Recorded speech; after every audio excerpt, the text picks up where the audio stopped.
n'umutekano wa buri wese n'agaciro Perezida wa Repubulika yahaye abahinzi. Mwabyumvise? Akandi ukabona tumaze kongera agaciro kuri no kunoza umurimo. Hanyuma yego ndi.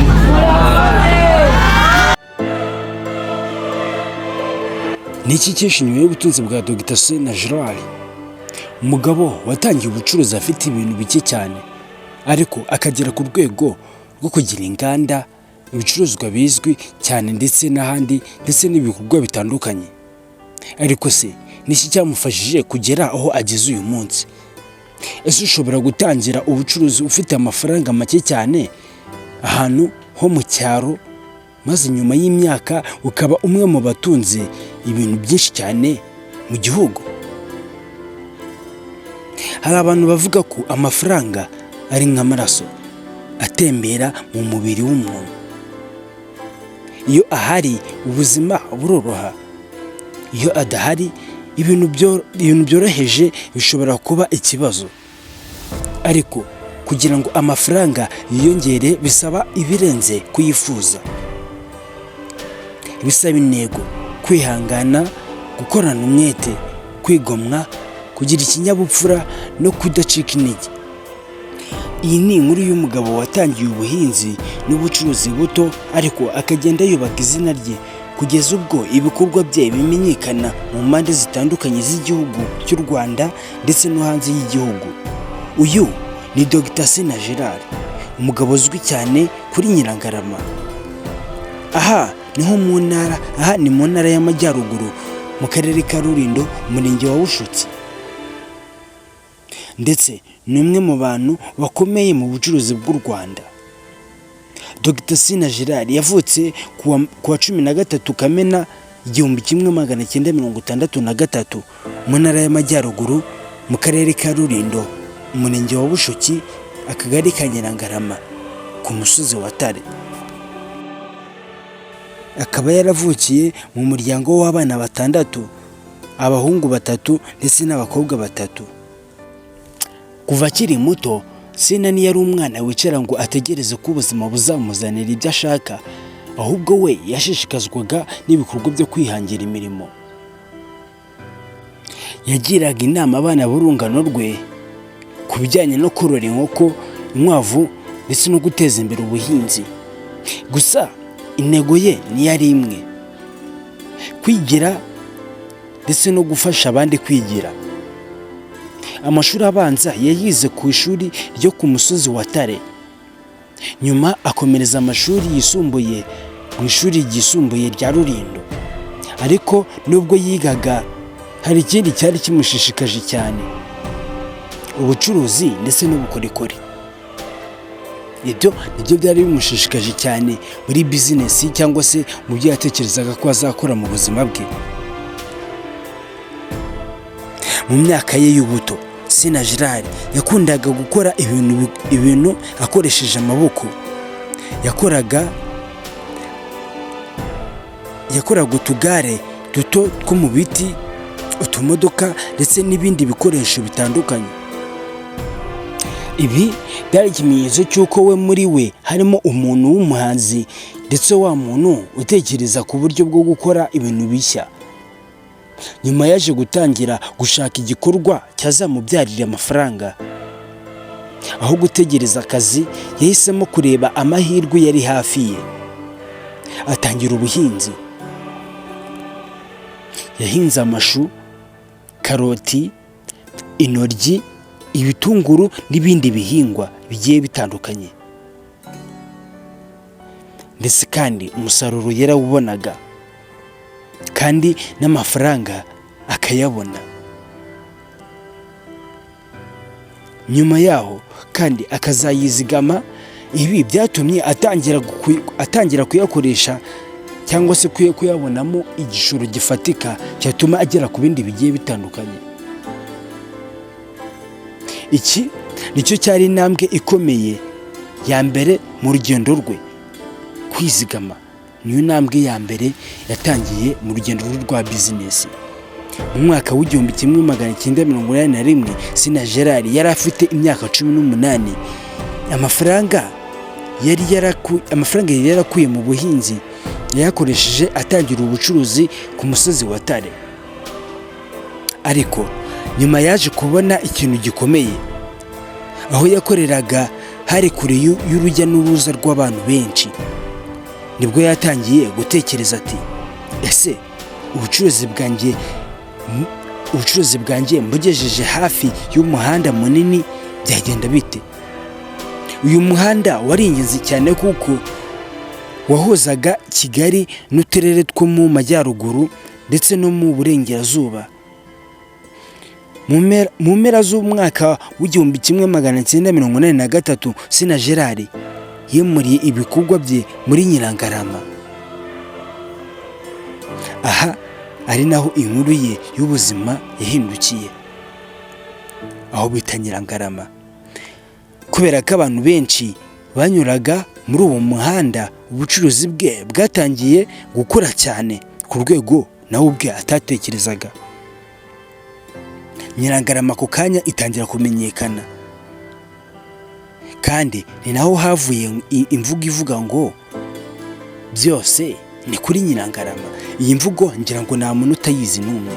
SINA GERARD ntiyigeze ahagarara ku bucuruzi bwe cyangwa se ngo ahitemo gucuruza ibintu bimwe cyangwa se gukora ibintu bimwe, ahubwo yahisemo gutangira ibintu bitandukanye. Mu mwaka w'1985 yafunguye uruganda rukora ndetse rukanatunganya imigati. Nyuma mu mwaka w'1987 yatangiye gukora amandazi yihariye. Aya mandazi yaje kumenyekana ku izina ry'urwibutso. Abantu barayakunda cyane, nuko ibikorwa bye bihita bifata izina rya SINA GERARD Enterprise urwibutso. Ariko ibi ntibyari iherezo. Yakomeje guhanga ibicuruzwa bishya. Yakoze imitobe izwi nk'agashya irimo umutobe w'inanasi, marakuja, imizabibu na karoti. Nyuma haje ikinyobwa gikomoka ku bitoki kizwi nk'akarusho. Mu mwaka w'2000 yatangiye gukora biswi yitwa akarabo. Mbere byakorwaga mu ifarini, ariko guhera mu mwaka w'2012 hatangiye gukoreshwa ibijumba, bituma nabyo birushaho kumenyekana. Mu mwaka wa 2001 SINA GERARD yashize imbaraga nyinshi mu buhinzi bw'urusenda. Nyuma y'imyaka mike mu mwaka w'2004 hashinzwe uruganda rutunganya urusenda rwaje kumenyekana cyane nk'akabanga. Akabanga kaje kuba kimwe mu bicuruzwa bizwi cyane bifitanye isano ku izina rya SINA GERARD. Ariko hari ikintu abantu benshi bibaza: kuki ibikorwa bye byinshi bitangizwa n'inyuguti ya A? Igisubizo cye kiroroshye cyane. Avuga ko inyuguti ya A ariyo itangira urutonde rw'inyuguti. Mwese nk'uko mubizi, inyuguti ya A niyo itangira A, B, C, D, E, F, G gukomeza, cyangwa se A, B, C, D, E, F gukomeza n'izindi zose muzi. Bityo kubera ko ashaka ko ibikorwa bye bihora ku isoko kandi bigahora ku isonga, yahisemo ko ibyinshi bitangizwa n'inyuguti ya A. Urugero nabaha ni nk'inkuru ngo, urugero rwa mbere harimo nk'agashya, akarusho, akarabo, akanozo, akabanga ndetse n'ibindi bigiye bitandukanye. Ibi ndetse kandi byahindutse nk'umukono wihariye w'ibikorwa bye. Ariko se niki cyatumye SINA GERARD akomeza gutera imbere? Iyo avuga ku rugendo rwe, agaragaza indangagaciro zitandukanye. Muri zo harimo gukora cyane, kubyuka kare no gukora kugeza nimugoroba, kuba hafi y'abakozi ndetse no kudapfa guhita uhakana igitekerezo gishya, kugira intego ndetse no kwihangana no gukomeza gushaka ibindi bikorwa bishya. Kuri we ubucuruzi ntabwo ari ugushaka amafaranga, uyu munsi gusa,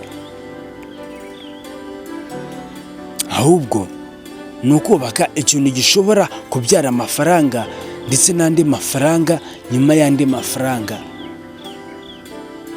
Kandi iyi niyo mpamvu ibikorwa bye byagiye bigenda byaguka mu byiciro bitandukanye, agakomeza kubona amafaranga avuye mu bintu byinshi bigiye bitandukanye.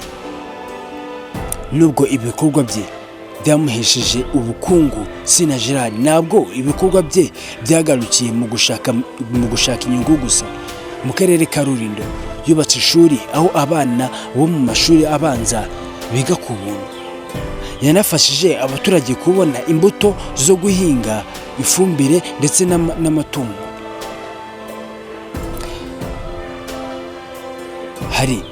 Hari n'abo yafashije kubona ubuvuzi bw'amatungo kugira ngo umusaruro wabo urusheho kuba mwiza. Ibi bigaragaza ko igitekerezo cye kitari ugukora ubucuruzi gusa, ahubwo ko yashakaga no kugira uruhare mu guteza imbere abaturage. Urukundo rwa SINA GERARD ntirwagarukiye ku bikorwa bitandukanye bindi byo ku ruhande, ahubwo rwakomereje no muri siporo, aho afite ekipe y'umupira w'amaguru izwi cyane nka SINA GERARD FC. Ekipe yagiye yitabira amarushanwa y'umupira w'amaguru mu Rwanda. Ndetse kandi kuri SINA GERARD, siporo nayo ishobora kuba uburyo bwo guteza imbere urubyiruko no kubaha amahirwe yo kugera ndetse no gukoresha ku mpano zabo bibitsemo. SINA GERARD avuga ko yakuriye mu muryango wubaha Imana. Ababyeyi be bari abakirisitu gatolike, kandi avuga ko indangagaciro bakomotseho yazanye uruhare mu buzima bwe, yagize uruhare runini mu buzima bwe. Mu mwaka w'ibihumbi 2019 yubatse shapeli ku musozi wa Tare yavukiyeho. Iyi shapeli yahawe izina rya Chapelle Saint Gerard. Ni igikorwa cyagaragaje ko aho umuntu ava ashobora gukomeza kuhagira uruhare nubwo yaba amaze kugera ku rwego rwo hejuru. Mu buzima bwe bwite, SINA GERARD yashakanye n'uwitwa Uwiceza Oliva ku wa 16 Kanama mu mwaka w'1986. Bafitanye abana batanu b'abakobwa. Urugendo rwe ntirwubakiye gusa ku bucuruzi, rugizwe n'umuryango, umurimo, ukwizera, guhanga udushya ndetse no gukomeza gutera imbere. Kuri 2 Ukuboza 2021, SINA GERARD yahawe impamyabushobozi y'ikirenga y'icyubahiro ahabwa mu bijyanye no guhanga imirimo ahabwa na kaminuza yo muri Mexique.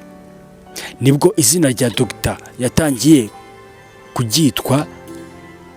yitwa Dr. SINA GERARD, byongerwa ku izina rye. Ibi byabaye ikindi cyiciro mu rugendo rw'umuntu wari waratangiye ubucuruzi bwe akiri muto cyane. Kuva ku buhinzi, ku maduka mato, ku ruganda rw'imigati, ku mandazi, ku mitobe, ku rusenda no ku bikorwa bitandukanye byafashije izina rye rya Nyirangarama kumenyekana cyane ahantu hariho hose. Inkuru ya SINA GERARD ntabwo ari inkuru ivuga ku mafaranga gusa. Ni inkuru y'umuntu watangiriye ku bintu bike ariko akagira igitekerezo cyo kubibyaza mu byinshi. Yatangiriye mu cyaro, atangirira mu buhinzi, amafaranga make avuye mu byo yahingaga, atangira ku gishoro gike cyane akora ubucuruzi. Ubucuruzi abuhindura inganda azihindura ibikorwa bitandukanye, kandi ibikorwa bye bigenda bifasha abaturage. Isomo rikomeye wakoraho nuko ubutunzi budatangirira ku mafaranga menshi, butangirira ku mafaranga makeya ndetse no ku bikorwa bitoya. Ntabwo bisaba ibintu byinshi bya mirenge. bushobora gutangirira ku gitekerezo gito cyane no gufata neza amahirwe make.